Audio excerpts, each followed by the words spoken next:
Chairman شاہ Faisal town گوہر علی خٹک آج بھی شاہراہوں پر پہنچ گئے اور انہوں نے یہاں پر موجود ہاکر زون، جی ہاں ہاکر زون کی جہاں تیاری کا عمل شروع ہے وہاں پر اس کا دورہ کیا۔ اور شاہ فیصل ٹاؤن کے پہلے ہاکر زون کے دورے کے دوران انہوں نے کوشش کی کہ وہاں جا کر پتھارے ٹھیلے والے جن کو شاہراہوں سے ہٹا کر ہاکر زون میں منتقل کیا جا رہا ہے ان سے ملاقاتیں بھی کی، اور ملاقاتوں کے دوران ان سے کچھ پوچھا بھی، لیکن ان سے کہا گیا کہ آپ لوگ شاہراہ پر بالکل نہیں آئیں گے، یعنی روڈ پر بالکل نہیں آئیں گے، پیچھے کی طرف ہو جائیے۔ اور باقاعدہ جس کا شاہ فیصل ٹاؤن نوٹیفیکیشن کر چکا ہے، اب اس نے باقاعدہ چیف سیکرٹری سندھ اور اس کے ساتھ ساتھ کمشنر کراچی اور اس کے ساتھ ساتھ additional chief secretary local government, deputy commissioner Korangi, assistant commissioner Shah Faisal town کو بھی ہاکر زون کے حوالے سے آگاہ کر دیا ہے، اور یقینی طور پر یہ خوش آئندہ عمل ہے۔ ہاکر زون شاہ فیصل ٹاؤن میں ایک نہیں 3 بنائے جائیں گے تاکہ پتھارے والے ٹھیلے والے ان کو بے روزگار کرنے کے بجائے ان کو ایک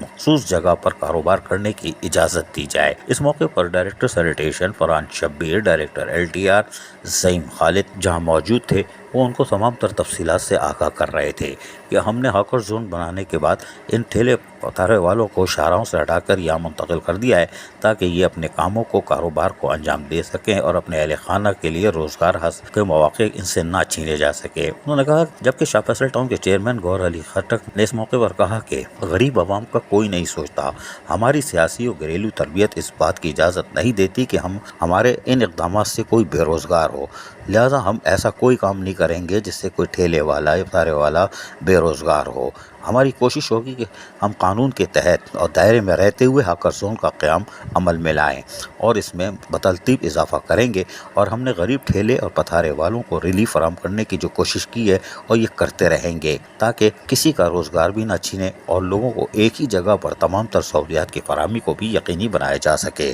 عزیز عارف، KBS بلدیاتی نیوز کراچی۔ ایسی ہی خوبصورت ویڈیوز فیوچر میں حاصل کرنے کے لیے ریڈ بٹن پر کلک کر کے اور بیل آئیکن کو پریس کر کے ہم سب کے سبسکرائبر بننا مت بھولیے۔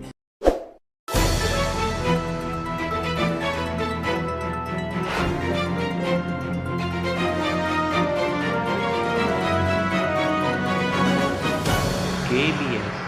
بلدیاتی نیوز۔